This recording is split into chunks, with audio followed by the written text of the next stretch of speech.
I spent years inside the intelligence system learning one lesson the hard way. When analysts stop listening to raw signals and start listening to each other, reality becomes optional. That is how intelligence turns into fiction. The Iranian protest crackdowns were not misunderstood because information was unavailable.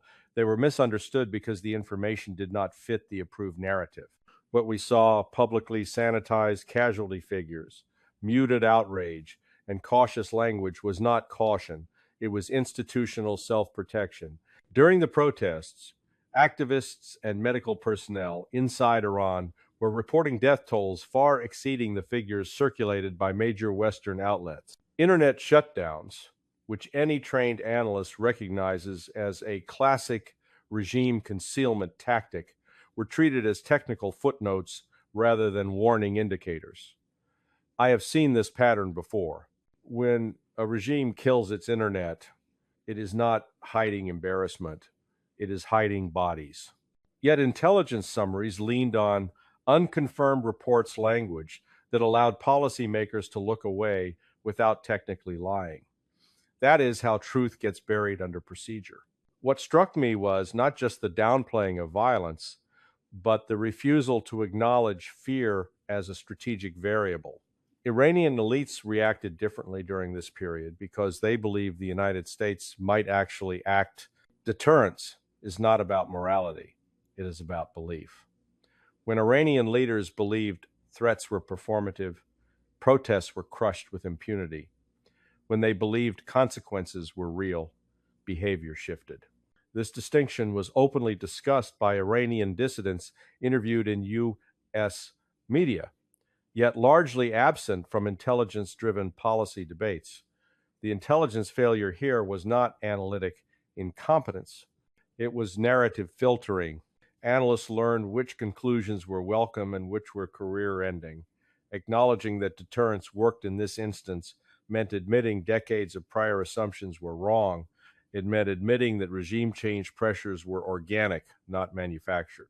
It meant conceding that media blackouts were complicity, not caution. The strategic consequence was predictable. By muting reality, Washington once again misread the moment. Opportunities to apply pressure were delayed, signals were blurred, and credibility eroded further, not because the United States acted, but because it hesitated while pretending to understand. The hard lesson is simple and unforgiving. Intelligence that fears its own conclusions will always fail at the moment it matters most. What followed the initial suppression of uncomfortable facts was something I recognize all too well: the rapid construction of an acceptable story. This is the phase where intelligence assessments, media framing, and political risk management align not by conspiracy, but by habit. Nobody has to issue orders. Analysts know what language survives clearance. Editors know which angles won't trigger backlash. Policymakers know which conclusions won't force decisions they don't want to make. The result is a narrative that feels cautious, responsible, and completely divorced from operational reality. In the case of Iran, the acceptable story reduced mass unrest into episodic demonstrations, downgraded lethal crackdowns into clashes, and framed internet blackouts as precautionary security measures. Every one of those choices matters. Words shape threat perception. When you call state violence a clash, you imply mutuality. When you call a blackout precautionary, you imply legitimacy. These are not neutral descriptions. They are analytic distortions dressed up as professionalism.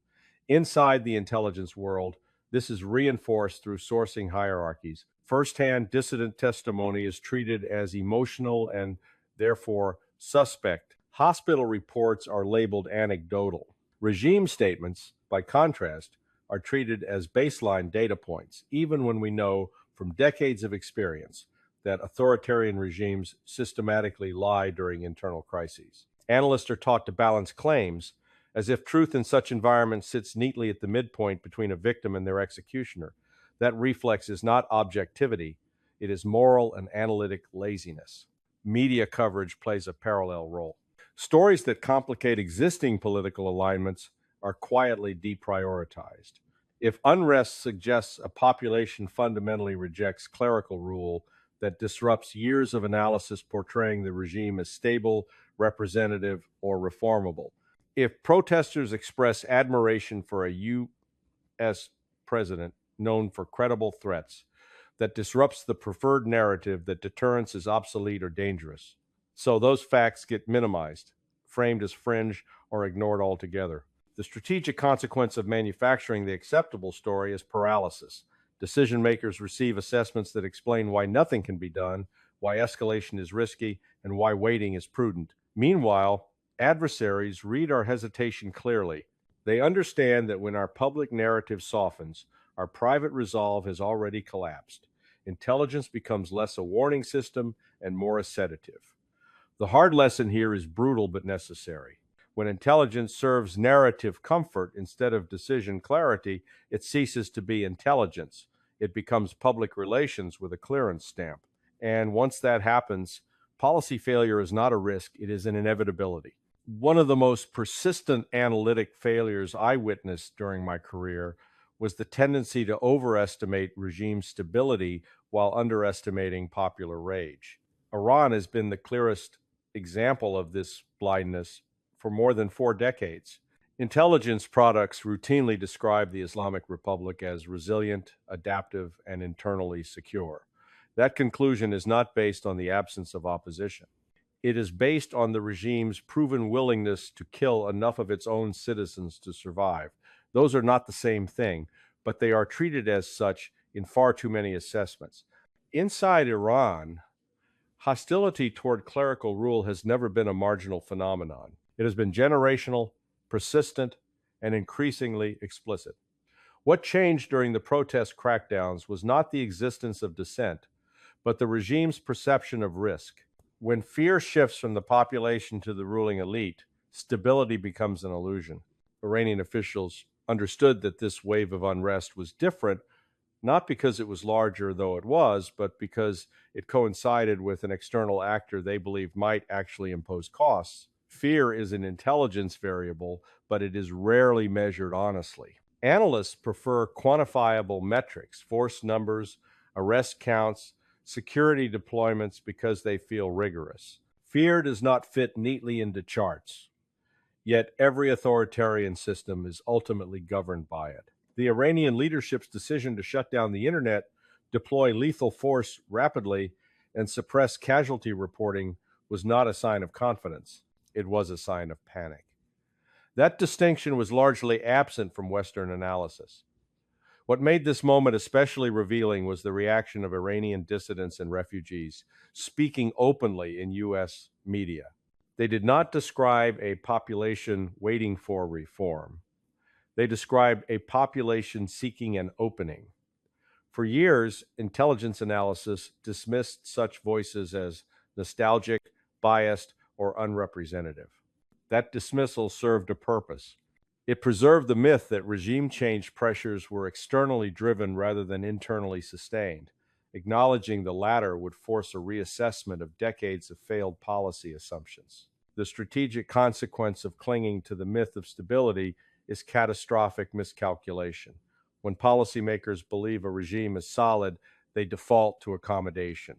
When adversaries believe we believe that myth, they exploit it. Iran's leadership has done so skillfully, using negotiations, regional proxies, and calibrated violence to buy time while suppressing internal threats. The hard lesson is one intelligence professionals resist most. Stability enforced by terror is not stability. It is a countdown. And every time we mistake fear-based control for legitimacy, we guarantee that when collapse comes, we will be unprepared, surprised, and strategically irrelevant. There is a word intelligence professionals use carefully and often avoid entirely: deterrence. Not the academic version debated in journals, but the operational version that lives in the minds of adversaries. Deterrence is not what we say in public. It is what the other side believes we are willing to do. In the Iranian case, that distinction became impossible to ignore. For the first time in years, Iranian elites faced an American president whose threats were not filtered through layers of diplomatic hedging. They were blunt, personal, and backed by precedent. From an intelligence perspective, the killing of Qasem Soleimani was not just a tactical event, it was a psychological shock. For years, Iranian leadership had internalized the belief that senior figures were effectively immune from direct U.S. action. That belief shaped risk taking across the region. When it was shattered, the regime recalibrated not ideologically, but pragmatically. Fear entered the equation in a way it had not before. This mattered deeply during the protest crackdowns. What intelligence analysis failed to grapple with honestly was how this fear altered internal Iranian decision making. Dissidents and refugees articulated it clearly. Iranian authorities behaved differently because they believed escalation might provoke consequences. This was not speculation, it was pattern recognition. Yet within U.S. analytic circles, acknowledging this meant conceding that deterrence, long dismissed as dangerous or obsolete, still worked when applied credibly. That admission threatened an entire school of policy thought. Instead, analysts framed the moment as anomalous. They emphasized unpredictability, escalation, risk, and the need to de escalate rhetoric. This language did not reflect Iranian perceptions, it reflected American discomfort. Intelligence products began to treat deterrence as a liability rather than an asset, ignoring the evidence unfolding in real time. When protesters believed the regime was afraid, their courage increased. When the regime feared external intervention, its margin for repression narrowed. These dynamics were visible, but they were inconvenient. The strategic consequence of denying deterrence reality was another missed opportunity.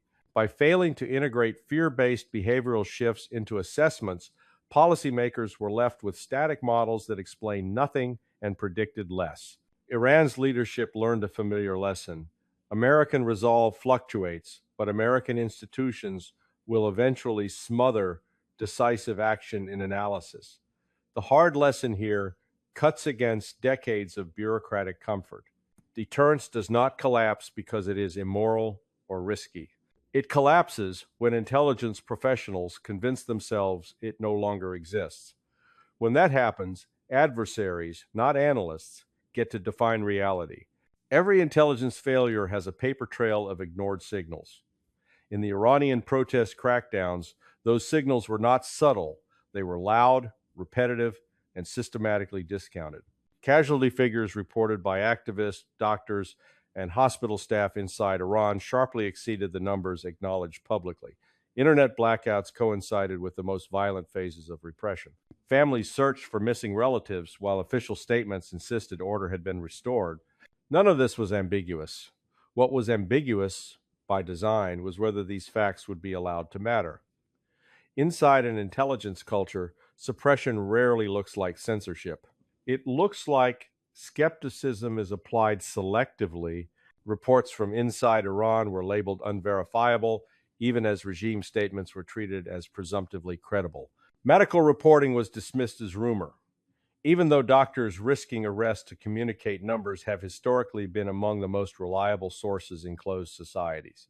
Analysts asked for confirmation that could not exist precisely because the regime was blocking communication.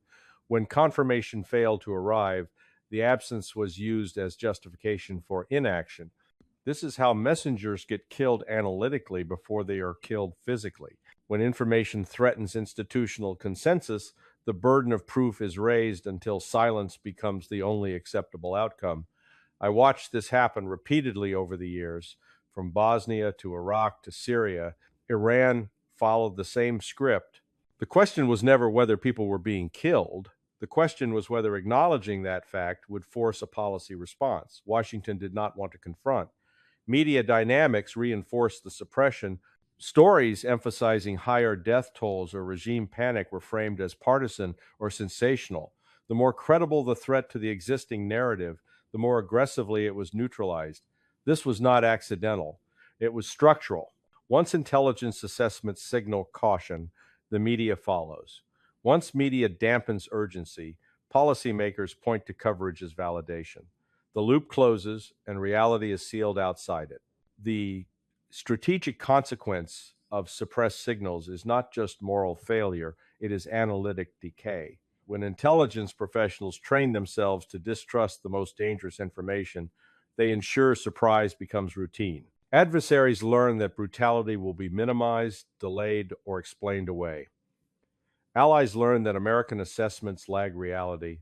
Dissidents learn that speaking the truth carries costs without guarantees. The hard lesson is one intelligence institutions resist because it implicates them directly. Information does not fail on its own. It is failed by people who decide, consciously or not, that knowing less is safer than knowing too much. When that becomes standard practice, intelligence stops being a warning system and becomes a liability. By the time narrative intelligence becomes dominant, the damage is already done. What policymakers receive is not an assessment of reality, but a carefully laundered version of it, one that explains why decisive action is unnecessary, dangerous, or premature. In the Iranian case, this meant Washington reacted not to events on the ground, but to its own diluted interpretation of them. Strategic posture followed perception, and perception had been engineered for comfort rather than accuracy. The first consequence was credibility erosion. Adversaries watch how we process crises more closely than they watch what we say about them. When Iran saw the United States hesitate to acknowledge the scale of repression, it drew the obvious conclusion costs would be limited. That assessment emboldened further crackdowns. Deterrence is not binary, it degrades in increments. Narrative intelligence accelerates that degradation by signaling uncertainty where clarity is required. The second consequence was allied confusion. Regional partners understood that something significant was happening inside Iran, but U.S. assessments offered no urgency and little direction. When intelligence fails to name reality, diplomacy drifts. Allies hedge. They stop aligning policy with American expectations because those expectations are no longer intelligible. This is how leadership vacuums form, not through withdrawal, but through incoherence. The third consequence was internal policy paralysis. Decision makers were presented with an analysis that emphasized escalation risks without adequately accounting for the risks of inaction. This imbalance is not accidental. Narrative intelligence always inflates the dangers of doing something and minimizes the dangers of doing nothing. The result is a default posture of delay, justified by calls for more information that everyone knows will never arrive in a usable form. What makes this especially corrosive is that it becomes self-reinforcing. Once narrative intelligence dominates, failures are retroactively rationalized. If protests are crushed, analysts say the regime is stronger than assumed. If unrest resurfaces, they say it will be unpredictable. At no point is the analytic framework itself questioned. The system protects its assumptions at all costs, even as those assumptions fail repeatedly in practice. The strategic consequence of all this is stark. The United States ceases to shape events and instead reacts belatedly to outcomes it claims were inevitable. Adversaries exploit that passivity. Dissidents are left exposed. And intelligence, the very function designed to prevent surprise, becomes an accomplice to it. The hard lesson here is unforgiving. When intelligence serves narrative management rather than strategic clarity, it does not merely misinform policy, it actively degrades national power. By the time leaders realize this, the moment for influence has usually passed. If there is one lesson the American intelligence system has consistently refused to internalize, it is this: credibility is not a communications problem, it is an analytic one. You cannot message your way out of reality, and you cannot posture your way back to trust once your assessments stop matching what the world can plainly see. The Iranian protest crackdowns exposed this failure in real time. The facts were available, the signals were clear. What was missing was the institutional courage to say what those facts implied. For decades, intelligence culture has rewarded conformity over accuracy. Analysts who challenge prevailing narratives are labeled reckless. Those who emphasize ambiguity are praised as prudent. Over time, this produces a professional class that mistakes caution for rigor and consensus for truth. The result is intelligence that is technically sophisticated but strategically hollow. It can count missiles and map facilities, but it cannot tell policymakers when their assumptions are collapsing. In the Iran case, the refusal to acknowledge the depth of popular hostility toward clerical rule, the regime's visible fear, and the impact of credible deterrence was not a one-off error. It was the predictable outcome of a system trained to avoid conclusions that might force action. When intelligence becomes allergic to consequences, it stops serving decision makers and starts managing them. The final cost of this failure is not measured only in missed opportunities or damaged alliances. It is measured in lost agency. Adversaries learn that American assessments lag events. Allies learn that U.S. analysis is shaped by domestic comfort rather than external reality. Dissidents learn that truth alone is insufficient to trigger support, and policymakers learn too late that the intelligence they relied on was designed to protect institutions, not inform strategy. The hard lesson intelligence refused to learn is brutally simple. Reality does not negotiate with narratives. When intelligence professionals choose fiction over friction, the world does not pause to accommodate them. It moves on, reshaping the strategic environment without American input. By the time Washington recognizes the shift, it is often reacting to outcomes rather than influencing them. I did not leave the intelligence world because I lost faith in analysis.